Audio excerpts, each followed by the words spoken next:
મહાદેવ મહાદેવ મહાદેવ ભક્તો, એક સવાલ આવ્યો છે કે હું મહાદેવને મારી તમામ ઈચ્છાઓ કહી દઉં છું અને મહાદેવ એમાંથી મારી અમુક ઈચ્છાઓ તો પૂરી કરે છે પણ અમુક નથી કરતા. એનું શું કારણ હોઈ શકે? તો એનો સીધો જવાબ એ છે કે મહાદેવ છે ને એ ત્રિકાળ જ્ઞાની છે. અને બીજી વાત એ કે ઈચ્છાઓ હંમેશા દુઃખનું કારણ બને છે. તમે ક્યારે એ વિચાર્યું કે તમારી અમુક ઈચ્છા પૂરી થાય પણ અમુક નથી થતી?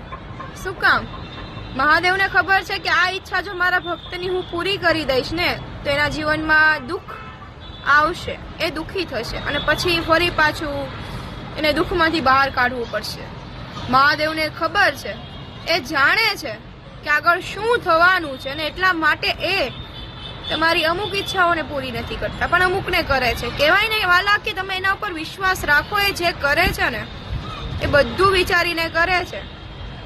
એ દેવાધિદેવ છે, એ કાળોના કાળ મહાકાળ છે અને તમામ વસ્તુની ખબર છે કે શું થશે અને ભક્તના ભક્તો દુઃખી ના થાય ને એવું એ વિચારે છે ને એટલા માટે તમારી અમુક ઈચ્છાઓ એ પૂરી નથી કરતા.